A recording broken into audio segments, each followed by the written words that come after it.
It's what we came for. Father, we just come before you. Father, there is no one like you. Father, open our eyes. God, help us to see you. Father, help us to build our lives upon you. God, sometimes we need a V8 because we lean on our own understandings. We're walking like we're crooked, God, when you're steadfast and you're faithful. Help us not to be shaken. Help us to lean on you, to rely on you, to realize that other things may occupy our time and our minds and grab our attention, but they don't satisfy. God, never let us forget the taste of the sweetness of your mercy. God, fill us in those empty places. Heal us in those broken areas. Shine light in that darkness that we dwell in. Help us to see you for who you are. Help us to trust in who you've called us to be. Help us to realize that it's not because of our goodness or our ability, but because of your faithfulness, your power, and your grace. In Jesus' name, amen.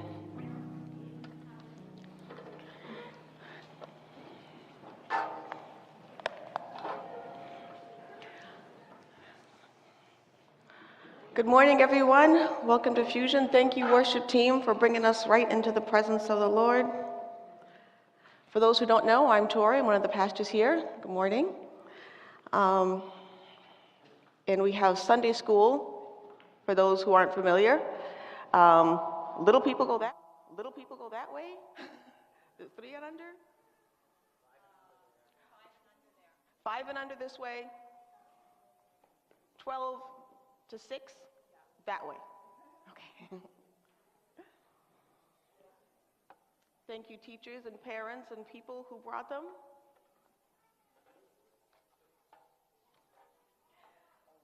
By way of announcements, I do just want to kind of put the bug out for people who haven't heard. We're going to be having a women's conference. It's going to be April 23rd. It's going to be here at the church. More details will be coming, but do save the date. If there is any way I could be turned down, I would gladly appreciate it. Okay, so if you're unaware, we've been talking about Joseph, all right? We've been going through his life and looking at different events and lessons that we can learn from his life, when I've been speaking anyway. We've had several speakers, and it's all just been the Word of God, and it's so awesome how God moves. But sometimes when you see him move, you're like, wow, that's you. And so speaking on left on red. If you don't know what that is, we'll get into it, all right? But we've been talking about the life of Joseph, and when we last saw Joseph, he was in prison, all right, where he had been for several years. So this wasn't like, a little stint. This wasn't like what we would consider to be jail, until someone bails you out. You're there for a little bit, when you sober up, your family will get you, don't do it again, all right? This was, you ain't coming out, okay? He was in prison for a false accusation. And he was brought in to see Pharaoh to interpret a dream, all right? Now this came, how does a prisoner get to see Pharaoh, if you're not familiar with the story? He was recommended to Pharaoh by his chief cupbearer. This is the person who stands before the king and gives him his cup, all right, because he don't get his own stuff. Also, because you also had to be careful of people sabotaging you, making sure it wasn't poison, so you had to have someone that you could trust and someone who you could rely on to be able to give you your cup. So this was a big deal. This wasn't just like a regular job. But anyway, at one point, he was upset with his cupbearer and had thrown him in prison. While he was in prison, he met Joseph. Joseph told him the meaning of a dream that he had that was disturbing him. And he told him, when you get out, remember me, because he knew that he was going to get out because God gave him that wisdom through the dream. So he gets out of his job, out of prison. He gets his job back. He's in the place before Pharaoh, and he doesn't think about Joseph again. All right? This is unfortunate. All right? Genesis 40 talks specifically, about this, which we're not going to get into, but on verse 23, I love the way that it put it. Pharaoh's chief cupbearer, however, forgot all about Joseph, never giving him another thought. So, he got everything that God said, and he totally took that out of his mind. Not like, oh, he meant to. It's not like one of those, oh, I'm gonna things. We all have those gonna things that never get done. If you don't believe me, look at the pandemic. Oh, when I get around to it, one day when I have time, okay, you were in your house for 5 months. You still didn't, okay? I'm just saying. And so Joseph would be considered what we call left on red. Now, if you're not familiar with this term, it's in English, it's R-E-A-D, which is the same word as read, but because it's English, we don't follow our own rules, and it's also pronounced as read, meaning past tense of read. So you already read it, but it's pronounced as, anyway.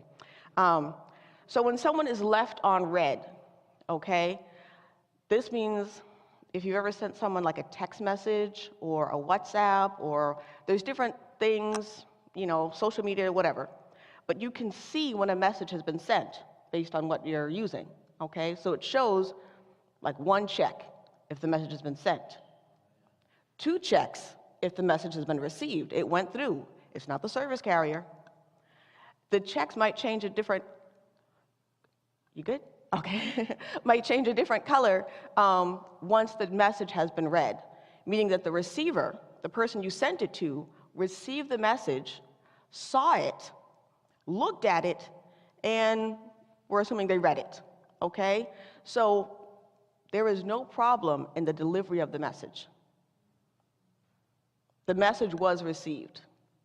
The message was acknowledged. Oh, I got a message. They opened it up. Not just it hit their phone, they opened it. You can almost see their eyes seeing it. And they don't respond. And it kind of leaves you like, what is that? What's going on? Oh, is Friday good? ... And just, are they thinking? Have they fallen? Like what? And this is what we call being left on red. All right? So it's not that they were delayed, in their texting, like, oh, so sorry, I meant to text you back, got busy, phone fell in the toilet, whatever the situation was. You just don't hear from them at all. It's just crickets, and then silence, and then 3 months later, like you just left on red. They got it. They opened it. They saw it. Like I saw you seeing it. You saw that I saw that you saw it. And nothing. All right? And so we don't really know what happens in these situations because there was no response. All right? So this is left on red. And this is where Joseph was. All right? He was in a situation. He helped him out. We know that it went well. It was like, man, Pharaoh must be drinking some great juice. Here I am in jail, Remember your boy. Left on red. All right? So, to catch us up with things, I'm going to start, we're doing a lot of reading today. Pray for my hydration. I'm going to start at verses 28 to 36, just to kind of get us moving, all right? And this is from Genesis 41. I'm reading out of the New Living Translation. If your version is different, it's all the Word of God. We'll get there together. So I'll give you a minute to find that. We're going to be in 41 for the day. So, if you want to find it, if you're not exactly there, don't worry about it because this is just the preliminaries. Okay, I'll tell you when it gets good. All right. So here we have Joseph speaking before Pharaoh and interpreting Pharaoh's dream. Pharaoh had a dream that he didn't understand the meaning of, but he knew it was significant, and he was very disturbed by it, okay? At this time, the cupbearer remembered, oh, yeah, there was this guy that, my bad. This was 2 full years after, okay? So that's what I mean, like it wasn't a 5-minute meant to text you. It was, will I ever hear from them again? So now here we have Joseph before Pharaoh explaining the dream and what it meant. This will happen, this is Joseph speaking, just as I have described it. For God has revealed to Pharaoh in advance what he is about to do. The next 7 years will be a period of great prosperity throughout the land of Egypt. But afterwards, there will be 7 years of famine, so great that all the prosperity will be forgotten in Egypt. Famine will destroy the land. This famine will be so severe that even the memory of the good years will be erased. As for having 2 similar dreams, it means that these events have been decreed by God, and they will happen soon. So we see that God not only gave him revelation, but he gave him insight and a plan. Because in verse 33, it says, Joseph's going on to tell him, therefore, Pharaoh should find an intelligent and wise man and put him in charge of the entire land. Then Pharaoh should appoint supervisors over the land and let them collect 1/5 of all the crops harvest for the 7 good years. Have them gather all the food produced in the good years that are just ahead. Bring it to Pharaoh's storehouses, store it away, guard it, so there will be food in the cities. That way there will be enough to eat when the 7 years of famine come into the land. Otherwise, the land will be destroyed. So I'm going to pause here because last time we spoke, we talked about revelation, prophecies and insight, and we brought up the point how some people do have gifts, the same way some people can sing and some people can make a joyful noise, all right? There's a difference, okay? So some people, their giftings are in different areas, and some people actually do have a gift where they are aware of stuff that's not common to everyone. And so this is a gift from God. So whether they're using that gift for God or not is important. So some people, they are aware of things. The Spirit reveals to them certain things. But if they're not seeking God as their source, even if the information has some facts to it, they're not speaking from a place of truth. Okay? So, your horoscope may have been somewhat accurate one day, doesn't mean that you look to the skies and the stars and not to the Creator. All right? That's what I'm getting at, okay? So, someone might, like palm readers and different things, and I'm not going to get all into that, and tarot cards and stuff, and it's like, oh, but it was true. And it was like, that was facts. God's word is truth. God knows the beginning from the end. God knows your heart and the purpose behind a thing.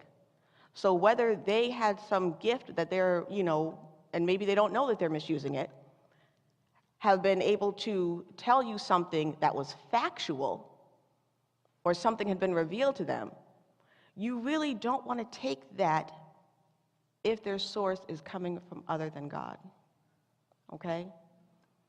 So it doesn't mean that it's impossible for something to be accurate, but if it's not coming from God, it's going to be contaminated. Okay? And so now you're drinking that contaminated source, and you're putting that into your spirit. And now you're opening yourself up to a realm that you don't want. Okay? So you're not just taking the information and the facts, but now your trust and your hope and your expectation is coming from where? And now they can manipulate and they can use you because they know that they've got you. And now you've opened up your heart and your spirit to other things, because where are they getting this information from? Yes, it's facts, but where are they getting these facts? And what else is coming with it? And now all of a sudden you have these things happening in your life that you don't know where they're coming from, and these spirits are actually getting put on you because you've opened yourself up to the spiritual realm. Did not mean to say all that, but it is a word from God, and I don't regret it. So this is important, okay? And I know some people in their customs and their, traditions, where they come from, this is a common thing, and it's not seen as something that's to be avoided, because this is what my people do. This is the way that we always, whatever. I'm going to contact my ancestors and stuff, whatever. Well, honey, if they're not still living, you should not be calling them, okay? All right, back to the message. All right, so 37 through 40. Joseph's suggestions were well received by Pharaoh and his officials. So Pharaoh asked his officials, "Can we find anyone else like this man, so obviously filled with the Spirit of God?" Then Pharaoh said to Joseph, "Since God has revealed the meaning of his dreams to you, clearly no one else is as intelligent or wise as you are. You will be in charge of my court, and all my people will take orders from you. Only I, sitting on my throne, will rank higher than yours." Whoa. If you're familiar with the story, try to get that familiarity out of your head and picture this as a life event.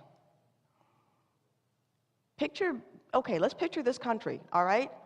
And let's say, all right, well, I can't really use this president, but let's say a president, okay? I am not going there. Got some person that they met at a prison, and it's like, oh yeah, the janitor said this person's good, so he's gonna be the new in command. And you'd be like, wait, what? What? Are you kidding me right now? Can you imagine this happening? And this is the time where, I mean, they would kill you because they didn't like, the look of your smile. And then not even have to apologize for it. So this isn't the time of where there was social pressure and being politically correct. Politically correct in that time was because the king said it. If he said it, that makes it correct, okay? So there was none of this. And so we see this dramatic shift happening, all right? This amazing event has just taken place in Joseph's life. We know that he's been through some stuff, all right? He was, for those who don't know, he was hated by his entire family because he was the favorite of his father. He had a lot of half-siblings. We won't even go there, but if you know, you know, okay? You ain't my real daddy anyway. But the drama, okay? And so he was then sold by his brothers into slavery. So this wasn't like the family was in debt and like, oh, we need you to work, you gotta bring money in, because they hated him. And that was, a better plan than killing him, which was their original plan. They were actually going to murder him just for dislike. Just because you're a punk. Imagine dying because you're a punk. We'd all be dead. So anyway, after this, he was, mistreated and he was sought after. That's how he ended up getting in jail, because his boss's wife wanted him to go to work. And he was like, I can't do that to my God. Anyway, Joseph's life is now going to change in a very dramatic way, all right? So, 44.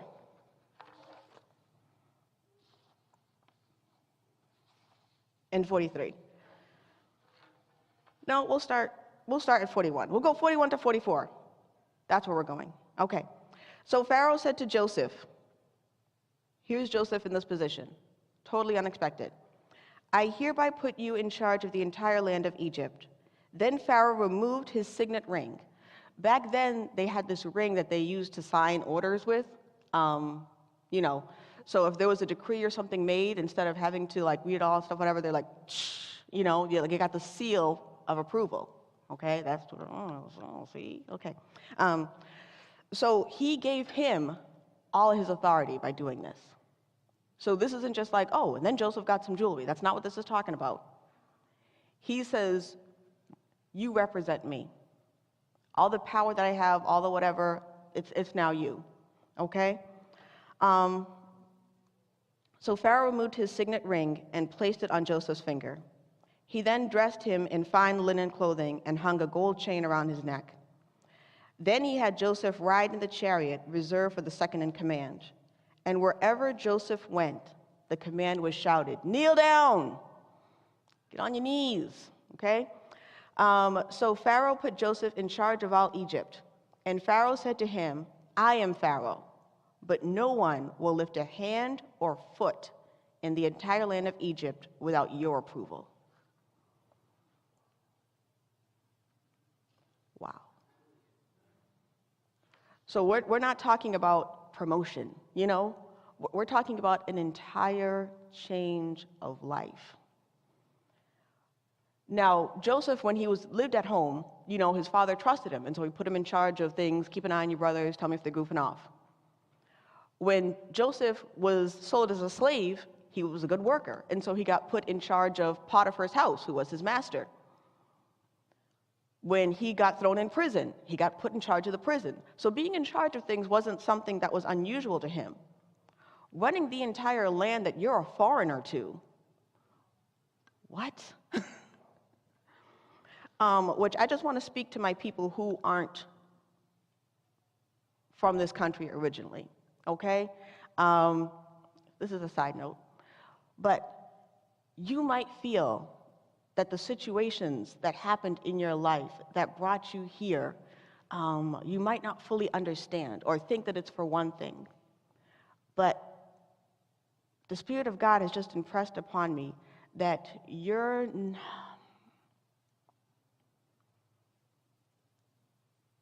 not, what is that word? You're not a foreigner, you're imported. You've been sent for. You're here for a reason and for a purpose. Okay? And I'm not saying that to make anyone feel good. If you feel good, do it. But I feel the Spirit of God giving me these instructions. So even if the situation is not one of your choosing or not where you thought your life would be, or you think that it's for something else, school, education, income, or whatever, He sent for you. He called for you. You've been sent by request. And there's something He wants to do for you even here and through you. All right. Okay. So Joseph's life has now been super shifted around, all right? A role, a responsibility, and a society, okay, that he's had no training for. So yes, he was, being in a position of, a higher power like Potiphar's house. He saw some things, he knew some stuff, he knew how to behave himself as a servant in that situation. And what God wanted was to make him a master, to make him a leader. And so the same way that he had those skills to know how to serve, he now had to transition himself to be on that recipient end. Okay? And not just how to receive, but also how to conduct yourself. For those who, are familiar with coming to a different thing, it's a different world for you.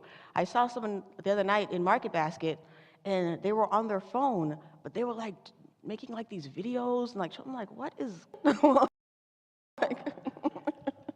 maybe you can just ask an associate, like they can help you find whatever you're looking for. And then I heard them talking, and it was, something, like European, like maybe Yugoslavian or something, the accent that they had, but they weren't speaking English, okay? But I think this was probably their first time in a place like Market Basket, like, which to us is so commonplace, but to them, they were like blown away, and they were taking these videos and like they were like chatting with someone like, oh, like, my gosh, like, can you believe where we are, And so it's like something that we take for granted, to them it was huge. But this is what Joseph was going on. Like, this is wow, this is whoa, this is big, okay? And so I also want to point out that there was no time for transition. He went from prison to palace, like that, on command of the king, okay? There was no, do you feel ready for these next steps, okay? There was no orientation. You've ever started a new job and they give you like a couple weeks orientation? This is what we do. This is where the break rooms are. This is what not to do. Don't talk to him. There was none of that. There was nothing. And he was thrown into this, okay? And so not just like, I mean, we look at it, oh, wow, that's amazing, but we're kind of people from this country, we're raised on Disney, And so we think like, oh, glass slipper, handsome husband, big house, go girl, Not thinking about the change that represents. On a total unrelated side note, one of my stories that I like to watch is this musical called Into the Woods. And it's about tales, and they're all intermixed and stuff, whatever. But it shows kind of like what happens after. I mean, it's totally made up. But like one case, like in Cinderella. And so like she like gets married and stuff, and oh yeah, it's great and things, but she like has no friends. She's like totally an outcast. And her husband is not one for monogamy, I'll just say. All right? And so it's like, I'm Prince Charming, not Prince Faithful. And it's like, wait, what? But that's what he is. He's charming. And so he charms people, and that's what he does. But we don't see this other side of things, okay? That's all fiction.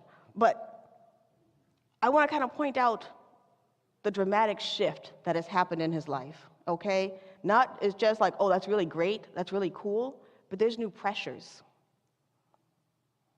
You want to talk about pressure. You're in this position, and you're a foreigner?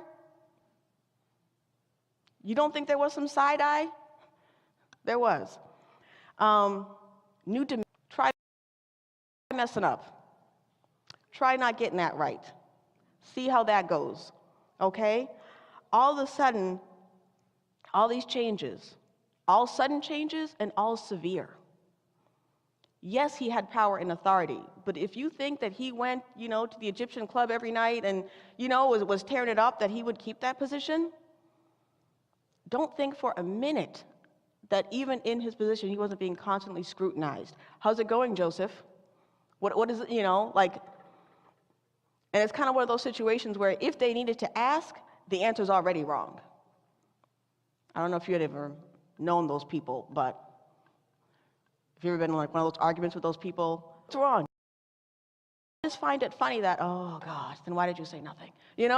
Like if they needed to ask, it's already too late, Not going there. So this reminds me, and I mean, not to say that other people can't relate to it, but like new mothers. New mothers undergo an experience that only new mothers can understand. So for my guys or my people who aren't parents, you're just gonna have to believe me on this, okay? But they go through such a dramatic shift where there's all this anticipation. And I mean, you might be thinking like, well, you had 9 months to prepare for it, so how are you surprised, okay? But they're also going into something that they've never done. They might have seen it, they might have helped with the baby before. Totally different than when it's your own, all right? All this, excitement, anticipation, and build up. You go into the hospital like, it's time now, and you leave like, what was that, And now you have this life and this responsibility in addition to everything else. So it's not like, okay, well, I'm going to stop being, a sister and a teacher and, a friend because I have a baby now. You don't switch positions. You've added to your role, okay? There's a complete schedule. Come on, new mothers or people who have been a mother for the first time. You know what I'm talking about. Your identity. Well, who am I? Am I still this person? Am I, like people look at you differently? In your body, we won't even go there, okay?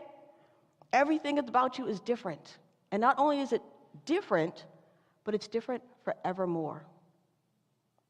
There is never a point where you can go back to before. Before is gone. Before is dead. There can be things from your before that you carry with you, but there's no going back. And whether you have an abortion, give your child up for adoption, never see that child again, you're never going to not be a mother. You're never going to not have had that experience. You're never going to be disconnected from that life that you brought forth. You're changed. You're different now. Everything is different now. And it happens so suddenly, you know? It doesn't matter if you're in labor for 5 hours. Once that 5 hours ends, you're different, you know? There was so much excitement before, and, you know, maybe your husband or your significant other or whoever, baby daddy, used to kiss your stomach. Yeah, there's the kisses for the baby, but it was your stomach that they kissed. No one's kissing a deflated postpartum stomach. I'm just saying. And so there was all that radiance, there was all that glow, there was all that expectation. And now the source of that joy has been expressed. That joy has been transitioned. And so you can be left feeling like a box after Christmas. You know? The weeks leading up to it, like, oh, it's in there, oh, it's in there. It's all pretty and nice and stuff. Oh, I can't wait. After Christmas, no one's thinking about the paper. How's the paper feel? You know? We got what we wanted. Box is empty. You know? And then you got to get to work, and you got to live with this role. All right, I'm going to give you guys a break, but you know what I'm saying. So, yes, there's joy. Yes, there's, you know, these things, but that's what I'm saying about a transition that is drastic and sudden. Your life has now gone from this to this, and everything before this is now in the rearview mirror for all of eternity. Okay? I'm not saying guys don't go through stuff. Sometimes they get hangnails, you know. But this is Joseph going through a transition, okay? Jumping back into 45, and we'll go through 46. Then Pharaoh gave Joseph a new name, Zaphnath-Paneah. He also gave him a wife whose name was Asenath. She was the daughter of Potiphar, the priest of On. So Joseph took charge of the entire land of Egypt. He was 30 years old when he began serving in the court of Pharaoh, the king of Egypt. And when Joseph left Pharaoh's presence, he went to inspect the entire land of Egypt. So he got to work right away, all right?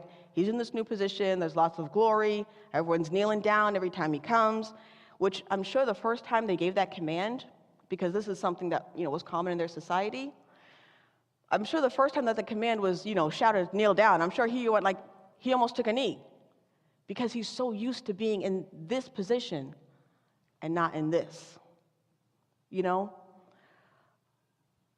When God moves, he moves.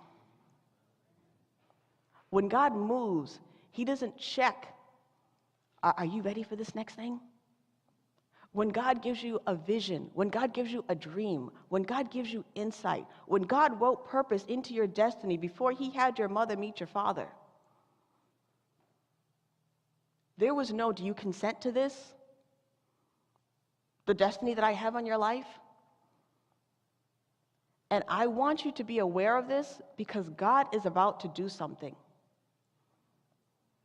I was having a time with the Lord the other day, and he just spoke something into my heart. And I don't apologize for being graphic because that's the way that he showed me, but he told me it's stir-up season. And if you know what I'm talking about, you know what I'm talking about. And if you don't, just trust that God's getting ready to do something, okay? But it's those things that he's kind of put into your heart, those things that you thought were left on red, those things that you didn't understand, that everything that you have gone through has been training for this moment. So though you think there's no orientation, your entire life has been your training. The reason that you couldn't let that thing go, the reason that every time something comes up, you just feel the need to help, the reason that this one specific area bothers you, honey, that's your calling. And so when God says, I need you to, that's that tugging that's been on your heart all along that has now led to your purpose. It's always been your purpose, And this is why you had the tug. All right. So there's new responsibilities, there's new expectations, there's new pressure. There's a performance anxiety that has now come into this position. All right? And it almost makes me bring up the question, was Joseph still a slave? Because no one asked if he wanted to do this. They put a chain around his neck, they name, and they're saying, you're going to work in this position now.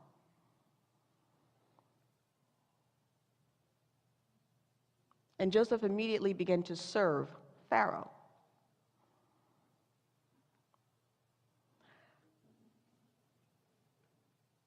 This sometimes, I'm not a man, and I've never been one, okay? But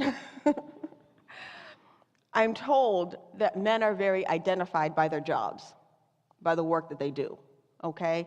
Not just in the name of their business, Joe the plumber, you know, the way they relate to one another. Oh, that's Mike the carpenter.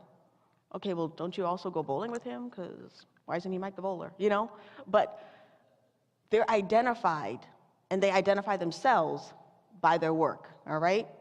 And so this is why sometimes jobs are very touchy, because if they get laid off, it's like, who am I, you know?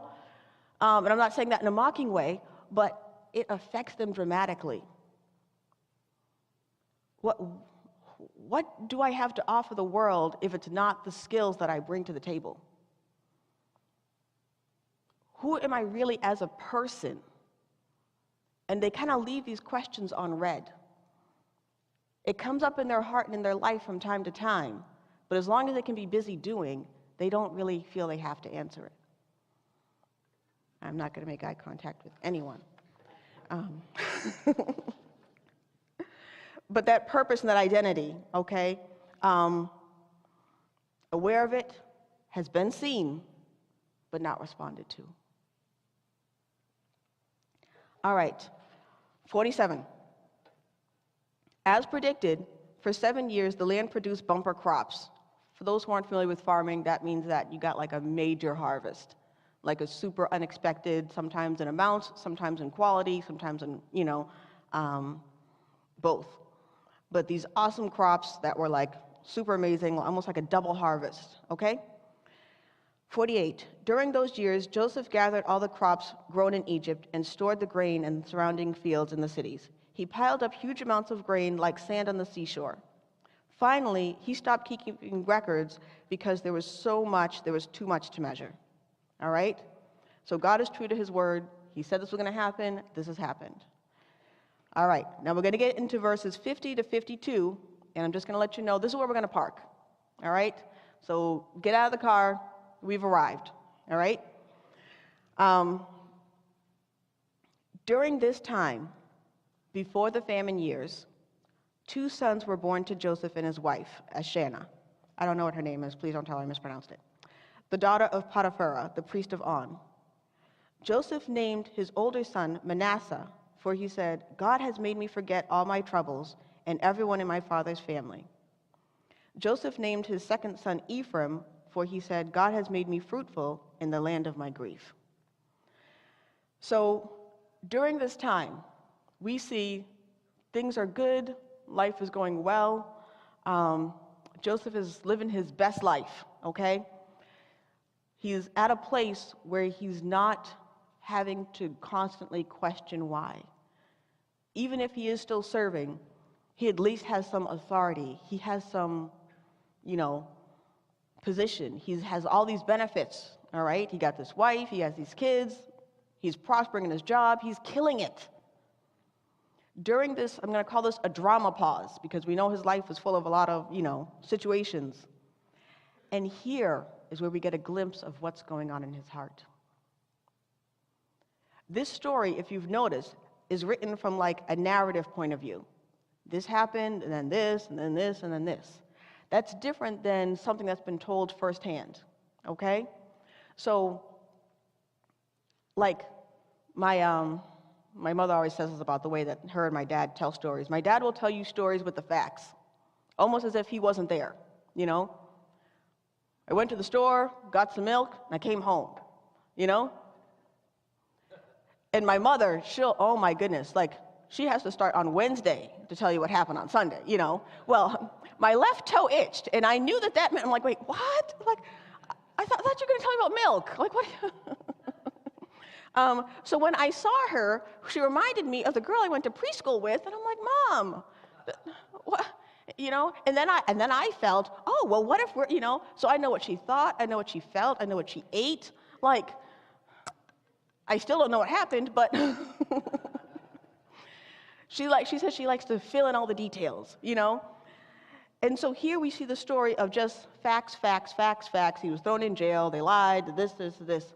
We don't get that firsthand experience of what is going on. How did he feel with all this? We know his brothers hated him, they couldn't say a nice word to him. Facts. And Joseph cried, and Joseph was sad, and Joseph thought to himself, none of this. And so here is where we finally get to look inside of his heart.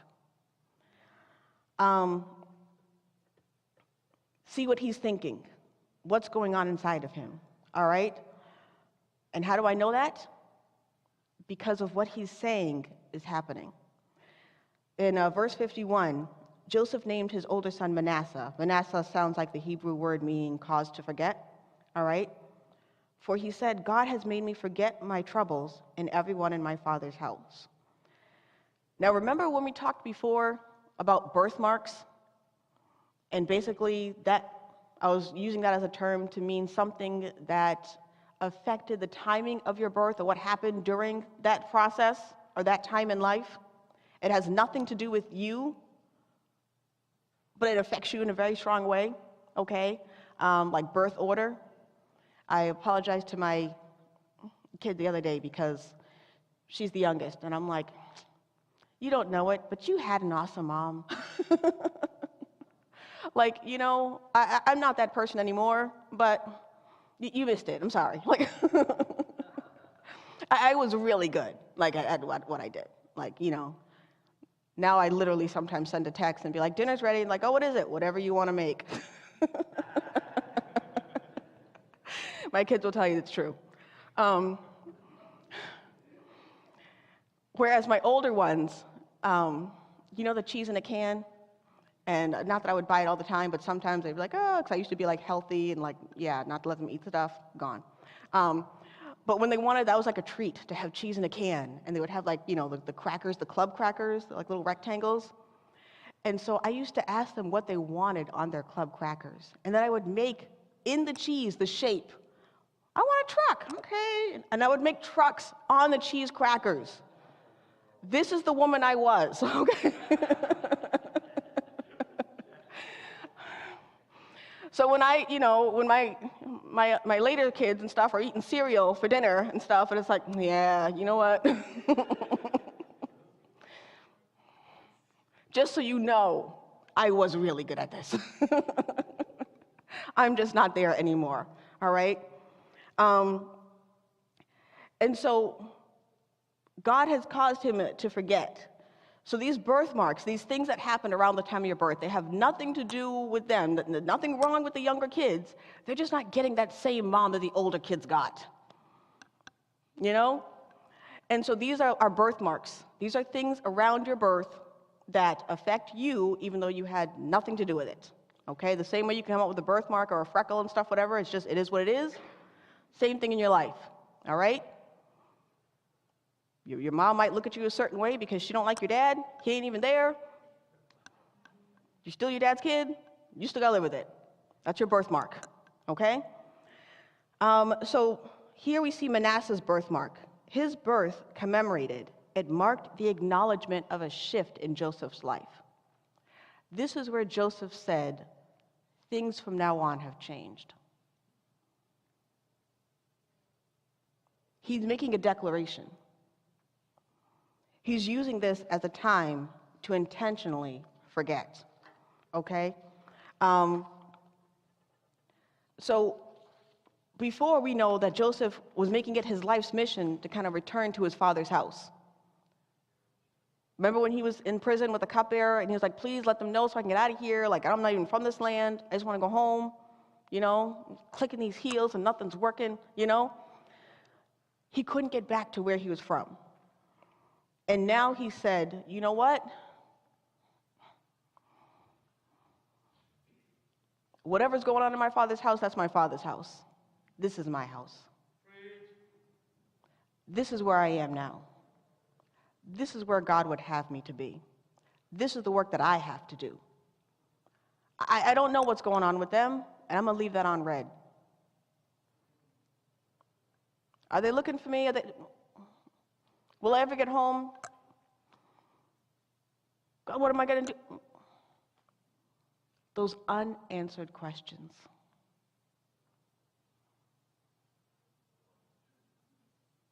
Those things that you don't know the end of. That nagging situation in your heart, that thing that keeps coming up. And he's made the decision here to make the shift. He went from missing his family to having his own family. Feeling lost without his father to becoming a father. Seeing other people's dreams come to pass to now living a life that he could have never dreamed of. And he makes the intentional decision, I'm going to leave that in the hands of God.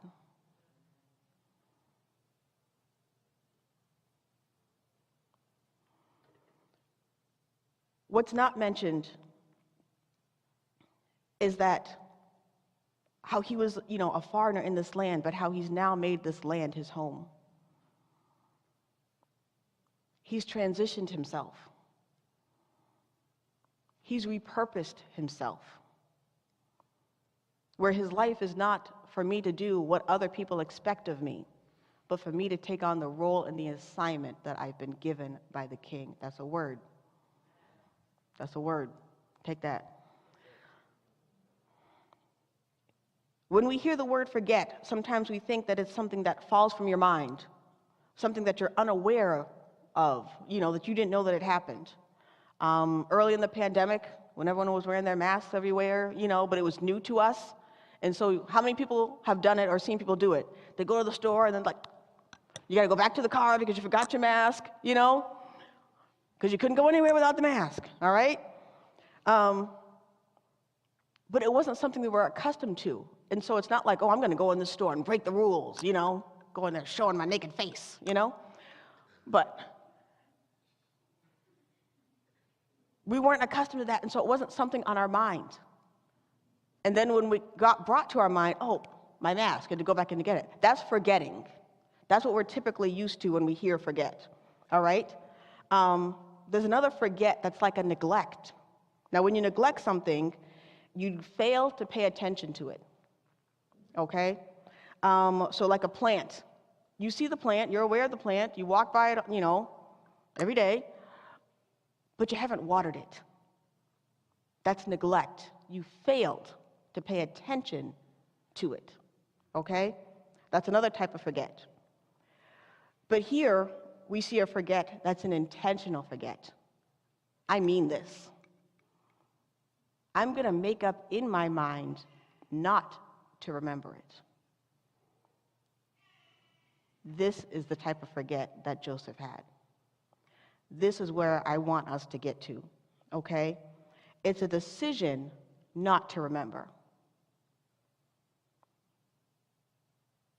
So in that neglect, that paying attention to, we're going to choose to neglect it. I'm not going to give my attention to this situation any further. That's what I'm talking about. I'm not going to go there, but there's a verse that if you've been in the church for some time, you might have heard it before about how, God forgets our sins, and, it's Hebrews 8:12. But it's not talking about God has a bad memory. It's saying that God will remember their sins no more. He's not going to bring it to his mind. So when he looks at you, he sees grace. He's not unaware that you've sinned. He knows, but he's not putting it before the forefront. He's not intentionally conjuring it up. He doesn't make that the focus. He's focusing on his grace. Okay? So that's what I'm talking about, that intentional forget, that remembering it no more. When we want to remember something, we try to bring it to our mind. We set reminders. We want it to be brought to our attention. We want to be aware of it. Anyone's ever had a doctor's appointment and they send you the text, oh, reminder, oh, coming up in 3 days. You missed your annual. Like, come on, all right. Does anyone have their pharmacy at CVS? My gosh, like, okay, CVS. All right, I will pick up my prescription. Good day. But things that they keep bringing it up, that's what remembering is. And so forgetting is not doing that. All right? Now, this clearly shows that he's not over it, because if you were, you wouldn't have to remember to forget it. But what he is doing is saying that I'm not going to dwell on the pain. I'm not going to stay in this place. I'm not going to let the trauma of my past stay in my present, and I'm not going to carry it into my future. All right? I'm not going to replay those thoughts in my mind. I'm not going to let this event live rent-free in my head, okay, and let it take up space and be a permanent resident, and let those unanswered questions make me stop pursuing God. Make me not take on the position that I've been given now. And so he was putting his past on red. I'm aware. I know. But I'm not responding to that. I'm not giving into that drama. I'm going to set these boundaries, and I'm going to leave it in the hands of God. If you missed it, Pastor Chip gave an awesome message on having a productive argument. If you didn't miss it, I personally like to watch it again because it was so powerful and impactful and applicable. But not everyone is ready to have a productive argument. And we still have to live with those people. And sometimes you just got to leave things on red.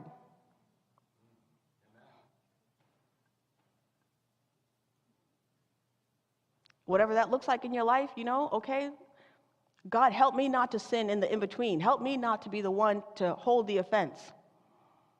Yes, this situation still needs to be dealt with. Help me to deal with it right when it's your time.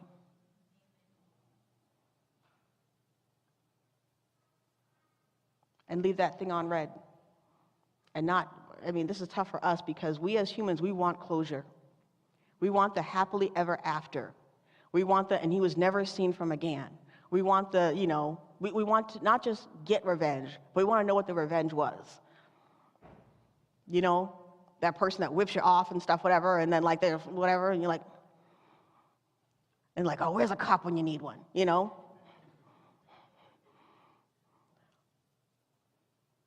But we want to see it happen. We want to know that they've, we want to see the stadium, so we can drive by yes, because you hurt my feelings. We want that closure of those relationships that were kind of frayed and torn, and we want them brought back. They never treated you right in the first place, but I just want to remain friends. Why? Anyway, but especially when we're the victim, real or perceived, we want that closure. We feel like we need this and able to move on. And our society kind of trains us to believe that we can always get it and that we deserve it. I don't see that as a promise of God, but you take that up with society, all right? And so this is admittedly difficult, all right?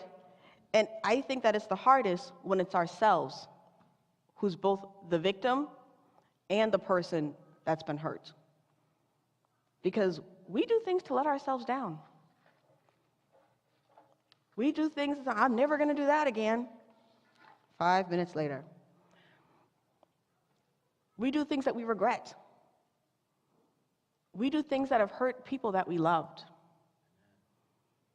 And we have no one to blame but ourselves.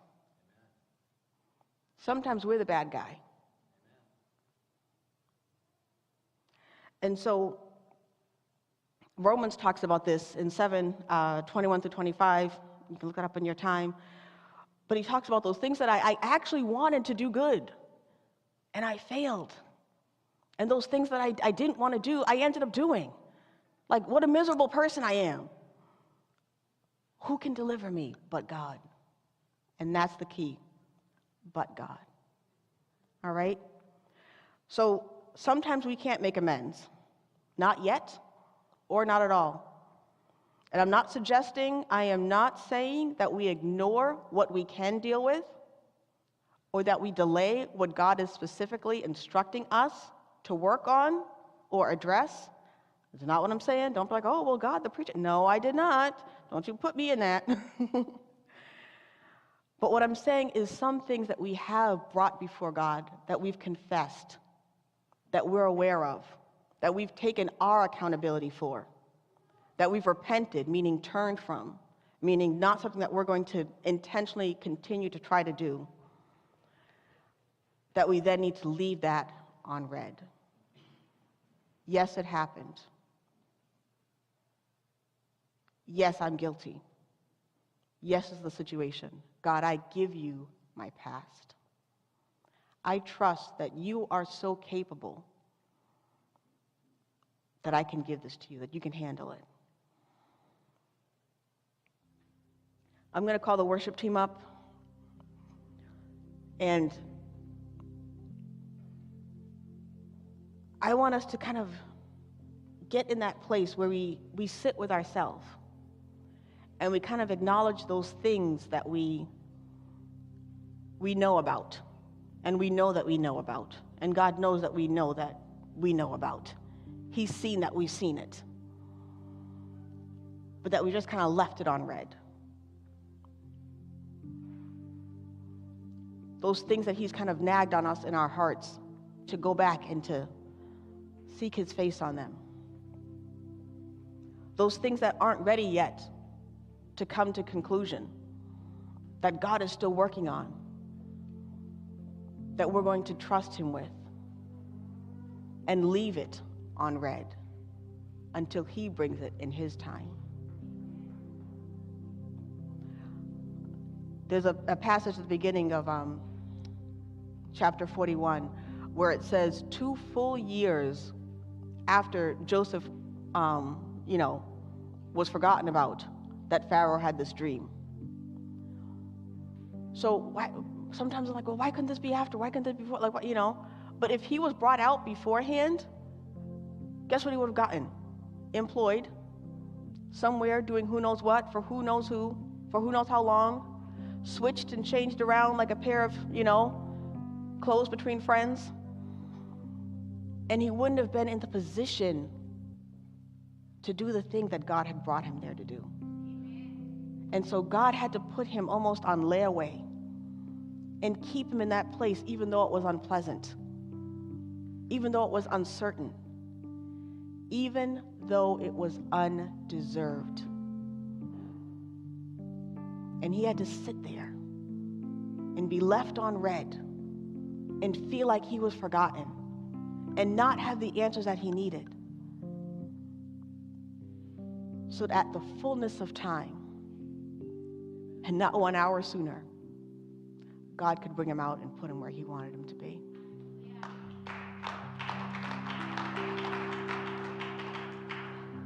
This is the God that we serve. And it's important that we do these things in our hearts, whether it be with our own past or the hurts of someone else, that certain things we have to leave on red. We have to shake the dust off of that situation so we don't carry it with us into the next.